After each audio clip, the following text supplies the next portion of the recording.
Vous êtes sur Midi 1, merci de nous rester fidèles et soyez les bienvenus dans ce nouveau numéro de Croissance Verte. Au Sénégal, la pêche joue un rôle socio-économique considérable. Elle constitue le premier secteur de l'économie nationale en tant que principal pourvoyeur d'emplois. Environ 15% de la population totale est active. Ces performances économiques et sociales sont dues en grande partie à la dynamique du sous-secteur de la pêche artisanale qui est à l'origine de plus de 80% de la production nationale. Cette réussite du secteur de la pêche est cependant compromise par de nombreux défis environnementaux auxquels est confronté le secteur de la pêche. Les changements climatiques constituent sous cet égard un nouveau défi environnemental qui affaiblit non seulement les rendements du secteur et rend de plus en plus les communautés côtières vulnérables. Dès lors, la question se pose de savoir si les politiques initiées et mises en œuvre jusqu'ici ont apporté des réponses appropriées aux défis climatiques auxquels fait face la gestion des ressources halieutiques. Et pour en parler, nous recevons sur ce plateau M. Abdourahmane Diop. Vous êtes technicien supérieur en pêche et aquaculture. Vous êtes également titulaire d'un master en pêche et en formation à l'Institut des sciences de l'environnement de l'Université Cheikh Anta Diop de Dakar. Merci d'avoir répondu à notre invitation. Merci M. Reyes. Je suis vraiment honoré de partager avec vous ce plateau et j'espère qu'avec vous ensemble, on va essayer de débattre de ce sujet et apporter les réponses que nous attendons tant. Effectivement, M. Diop, mais avant d'entrer en profondeur, place au reportage du jour. Il est signé Girotokbe et Bachir Boudia. Yoff, commune de Dakar, la capitale du Sénégal. Limitée par les communes des Parcelles Assainies, Grand Yoff et l'océan Atlantique, c'est une commune où l'activité de pêche prédomine.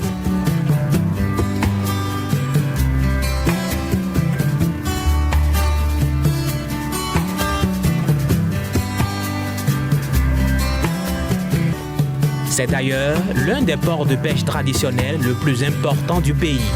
La pêche et ses activités connexes constituent la base de l'économie yoffoise.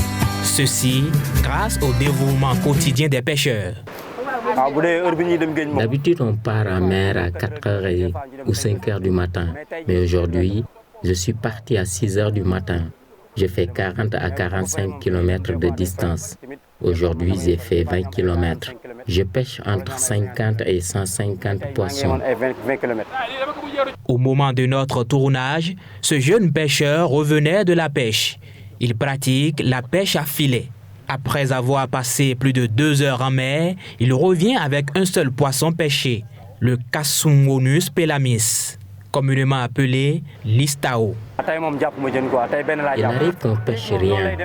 Comme vous le voyez aujourd'hui, j'ai pêché seulement le poisson. D'un autre côté, nous avons un autre jeune pêcheur. Lui, il pratique la pêche sous-marine. Aujourd'hui, il s'est carrément refusé d'aller en mer pour plusieurs raisons. Moi, je n'ai pas été en mer ce matin parce que la mer est agitée. Et quand c'est le cas, la pêche n'est pas très bonne. Des difficultés, il en rencontre beaucoup, ici à la plage de Yoff. Cependant, ils font l'effort d'en tirer le minimum pour leur suivi. La pêche ne marche plus comme avant. Malgré cela, on essaie de nous procurer un peu d'argent et ça va. On rend grâce à Dieu, c'est difficile, mais on arrive quand même à nous en sortir. Un peu plus loin, nous avons aperçu une pirogue accostée. Mbaye en est le propriétaire. Ce Saint-Louisien pratique l'activité de pêche depuis près de 30 ans. J'ai 45 ans maintenant. J'ai commencé l'activité de pêche depuis 1989. Je fais partie des capitaines de pirogues et j'exerce toujours le métier. Pour la pêche du jour, il a dépensé 250 000 francs CFA pour son carburant. En mer depuis 3 heures du matin, il vient d'arriver 10 heures de temps après, insatisfait de sa moisson. Il n'y a plus de poissons comme avant. Les bateaux étrangers viennent pêcher sur les côtes et à cause d'eux, on n'a plus de poissons. Cette insatisfaction est un manque à gagner. On rencontre souvent des problèmes en pleine mer. Parfois, c'est la température qui n'est pas favorable, il y a des tempêtes et autres. Dans ce cas-là, il revient au capitaine de prendre ses responsabilités pour que la pirogue arrive à bon port.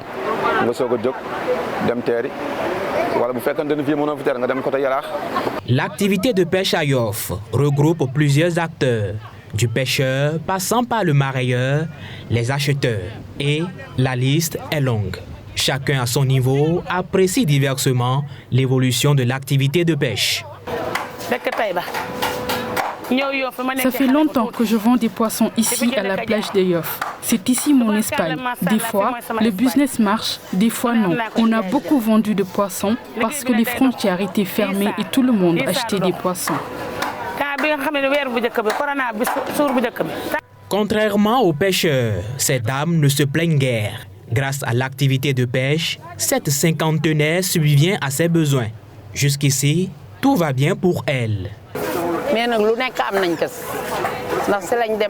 Avec la vente du poisson, on arrive à subvenir à nos besoins.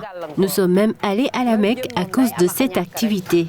Cependant, des fois, il n'y a pas assez de poissons. C'est normal, sauf que cela ne nous empêche pas de continuer notre activité. Durant la pandémie, on a vraiment vendu beaucoup de poissons.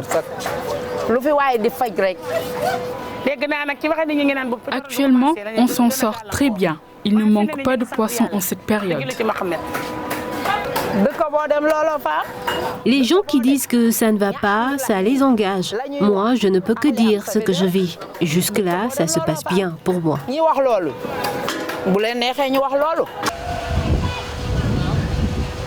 Hall du quai de pêche de Yoff. De nombreuses caisses de poissons y traînent ce matin.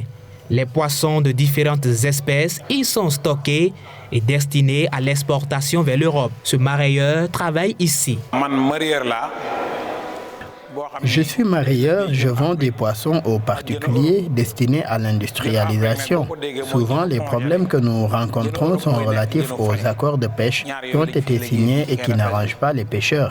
Il y a également les difficultés liées au changement climatique. Le commerce de poissons, selon ses acteurs, n'est plus comme avant. Il en appelle à l'aide les gouvernants.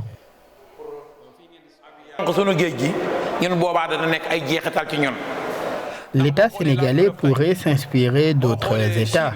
Dans d'autres pays, par exemple, le gouvernement a subventionné les pêcheurs et ces jeunes qui viennent construire des usines ici. On doit travailler à faire avancer le secteur.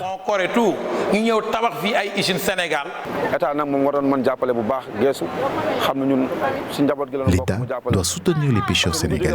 Il le faut. Nous sommes aussi des citoyens. Au-delà de l'activité de pêche qui est menée ici, sur la plage de Yoff, les techniciens du Centre de recherche océanographique de Dakar-Thiaroye y sont aussi pour des travaux de recherche. À l'instar de Yoff, ils sont également présents sur plusieurs sites de pêche à Dakar, comme Ouakam, Soumbédioune et Anne. Au quotidien, ces techniciens ont pour rôle de faire le suivi biologique de la ressource suivant une méthodologie donnée. Je suis chargé des statistiques au niveau de Yoff. Je suis chargé de la collecte biologique des statistiques au niveau des débarquements à Yoff. De toute façon, c'est un travail qu'on fait maintenant beaucoup d'années au niveau du CROD. C'est juste pour une évaluation de la ressource. Là, on prend les pirogues au débarquement. Là, on a pas mal de questions à poser. C'est en 3 phases d'abord. Il y a l'effort de pêche qui prend l'arrivée des pirogues par heure, par type de filet. Ensuite, on prend au hasard un certain nombre de pirogues où on va effectuer des enquêtes. Ces enquêtes-là, on les statue sur l'heure de départ de la pirogue, l'heure d'arrivée qu'on lance, le type de filet, le lieu de pêche, la profondeur, le carburant qu'il a acheté pour aller en mer. Et ensuite, la deuxième phase va ainsi avoir les captures qu'il a fait. On répartit toutes les espèces et leur poids et mener des mensurations sur toutes ces espèces-là qui sont dans la pirogue, qui font l'œuvre de la capture de cette journée. Et là, on fait ça pour toute une journée. On est là de 6h du matin jusqu'à vers 17h, 18h. Et là, on va continuer jusqu'à 20h pour prendre de l'effort. Sur place, on le voit à l'œuvre avec son collègue de travail. Le processus de contrôle sera fait aussitôt à l'accostage de cette pirogue. 45. Wow.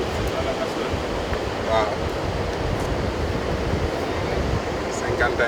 Par jour, il pourrait à lui seul enquêter sur près de 70 pirogues. Dans cette collecte utile pour la recherche scientifique en océanologie, la collaboration avec les pêcheurs n'est pas aisée. C'est difficile, hein? Surtout quand tu rentres bredouille.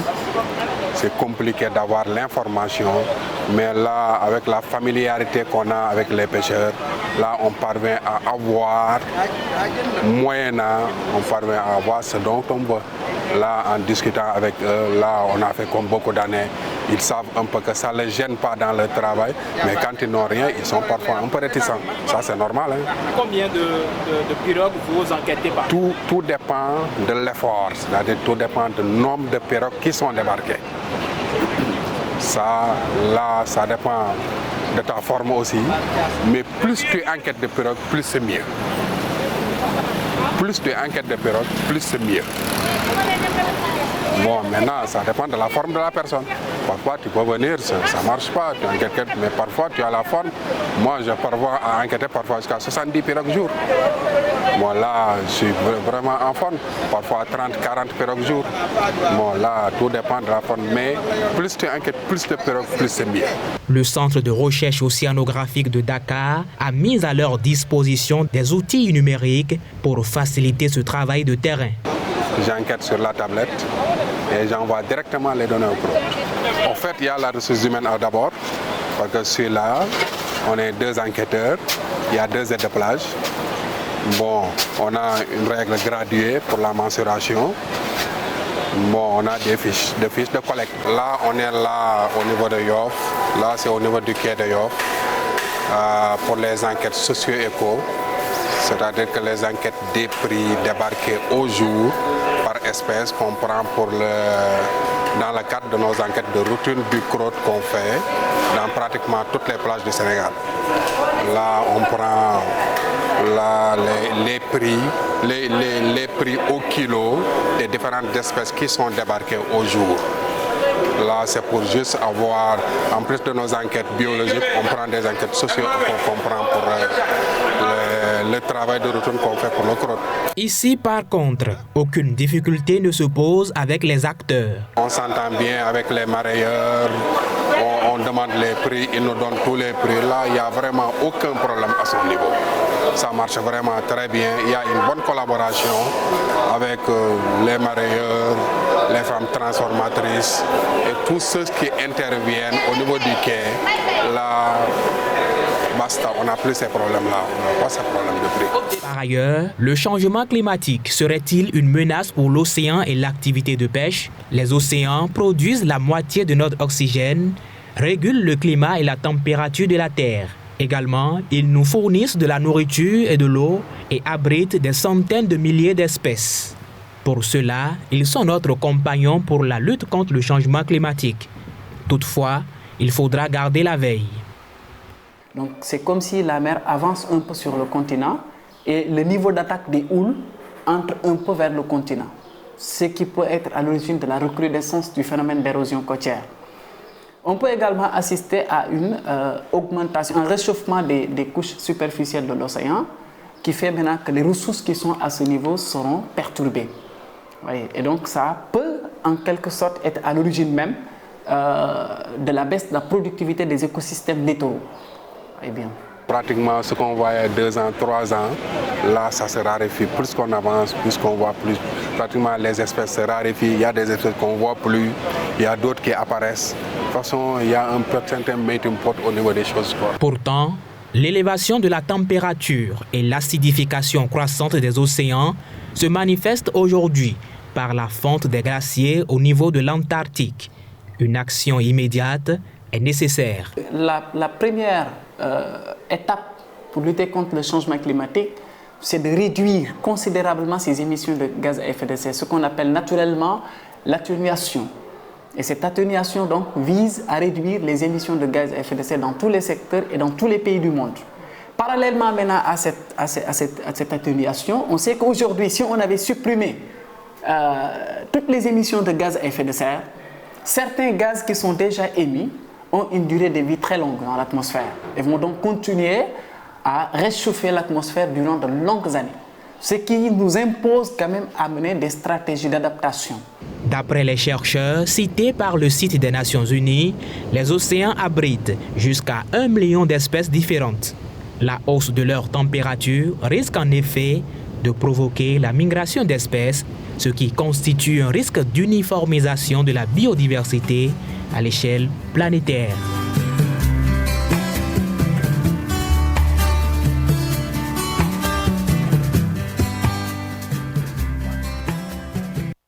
De retour sur ce plateau de Croissance Verte, toujours en compagnie de M. Abdourahmane Diop, technicien supérieur en pêche et aquaculture, titulaire également d'un master en pêche et en formation à l'Institut des sciences de l'environnement de l'Université Cheikh Anta Diop de Dakar. Vous venez de suivre ce reportage sur évidemment le changement climatique, l'impact sur les activités de la pêche. Quelle appréciation faites-vous? Bon, d'emblée, il faut se dire que les changements climatiques ont vraiment perturbé quand même le fonctionnement des acteurs de la pêche. D'abord, en visualisant ce documentaire, on se rend compte que le gars l'a dit, s'il avait l'habitude d'avoir dans ces 2 dernières années, ils ne l'ont plus. C'est normal parce qu'il y a beaucoup de phénomènes qui ont contribué à la raréfaction des ressources. D'abord, il y a les facteurs naturels qu'on peut imputer d'une part au changement climatique. Et aussi, il faut savoir que le Sénégal, le long de la côte sénégalaise, nous avons un upwelling qui faisait que la remontée des eaux froides qui alimentait quand même la ressource, c'est-à-dire les poissons. Ils s'alimentaient à partir de ça, grâce à la photosynthèse. Il y avait la remontée des sels minéraux qui favorisent le développement du phytoplancton et la ressource y vivait, y puisait.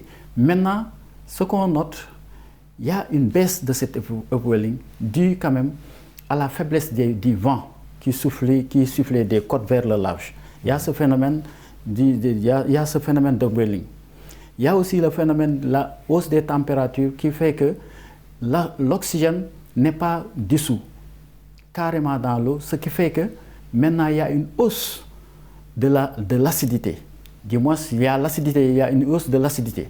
Ce qui fait que, et aussi il y a un phénomène qui fait que cette vague de chaleur fait que maintenant les poissons ont tendance à migrer parce que l'augmentation de la température de l'eau fait que la ressource a tendance à quitter maintenant les zones tropicales ou bien équatoriales vers les zones froides. Et en parlant de ça justement, vous dressez un peu une situation, j'ai envie de dire peut-être inquiétante au vu de ce que vous venez de dire, M. Diop. De manière ramassée, comment se porte aujourd'hui l'économie bleue au Sénégal au vu de ce que vous venez de dire? Bon, on peut dire que, je n'ose pas dire que c'est au point mort, mais quand même, si on ne fait pas attention, on va directement à l'extinction de la pêche au Sénégal. Parce que, non seulement il y a les facteurs climatiques, mais aussi il y a une forte pression qui se fait au niveau de la ressource, qu'on peut imputer à raison ou à tort à nos politiques qui sont mises en place. Parce que on voit que la ressource est en train de diminuer, mais n'empêche, on continue jusqu'à présent d'octroyer des licences de pêche à la pêche industrielle. Vous voyez, le gars l'a dit tout à l'heure, il se dit qu'ils sont dans le même périmètre que les bateaux. Ça signifie quoi? Au début, il faisait moins de 10 km, il avait beaucoup de poissons, il revenait. Maintenant, la pression, l'effort de pêche, il l'a dit, c'est-à-dire la charge que peut supporter la mer. Actuellement, le parc protégé n'est plus contrôlé. On ne maîtrise pas le parc protégé. La pression effectuée est très forte. finalement, les pêcheurs mettent beaucoup plus de temps et beaucoup plus loin pour aller maintenant chercher la ressource au large.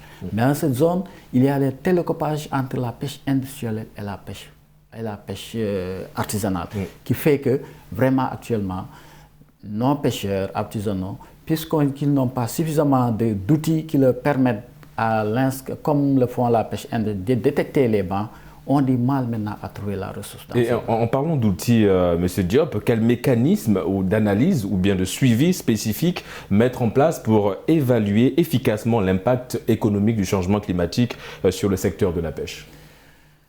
Bon, ça c'est par rapport aux outils actuellement, ce qu'on utilise avec la pêche industrielle, c'est-à-dire le système d'alerte précoce. On s'allie avec l'ANACIM, qui lui donne des informations.